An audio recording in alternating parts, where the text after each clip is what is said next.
আজকে আমাদের বাড়িতে আমরা নানপুরি বানালাম। উপকরণ এটা লবণ আর খাওয়া সোটা নিয়ে নিয়েছি, প্লাস্টিকে ময়দা আছে, টক দই রাখা আছে, দুধ, এটা ময়দা রাখা আছে, এটা দই, টক দই, চিনি, তেল, এটা সাদা তেল, এটা লবণ। তো এখন ডোটা তৈরি হয়ে গেছে, বানানো হয়ে গেছে। এটা আমি 2 থেকে 3 ঘন্টা রেখে দেবো। 3 ঘন্টা আমি রেখে দেবো।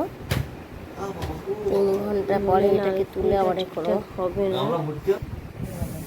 এখন আমরা সন্ধেবেলায় বেলা শুরু করলাম। আমরা উনুনে করছি, উনুনে গিয়েছে, সেটা ভাজছি, উনুনটা জোরে উঠেছে, দেখতে পাচ্ছ, গোল গোল হয়েছে।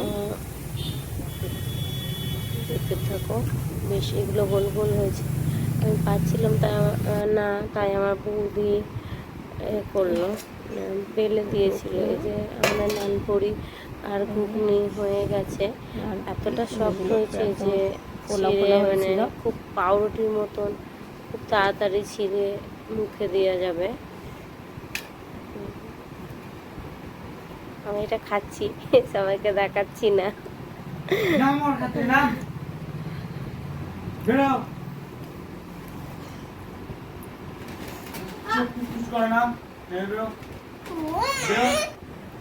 সেই সাথে সাজিয়েছি, ও বাকি ছিল ওর বাবা খেতে, আর সবাই মোটামুটি খাওয়া হয়ে গেছে।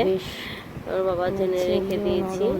একদম এত মানে তুলতুলে নরম, নিজেরাও বাড়িতে একবার ট্রাই করে দেখো, দেখবে ভীষণ সুন্দর। ডোটা কিন্তু 2 থেকে 3 ঘন্টা অবশ্যই রেখে দিও। করেছিলাম, আমরা সবাই খেয়েছি, ওর বাবা বাকি আছে, এতটুকু বেঁচেছে। নানপুরি অনেকখানি করেছি, যে আমরা 2 কিলো ময়দা মেখেছিলাম, যে কারণে অনেকখানি নানপুরি ঘরে থেকে গেছে খাওয়ার পরেও। যদি কারো বাড়িতে নিজেরাও ট্রাই করে দেখবে, ভীষণ সুন্দর হয়।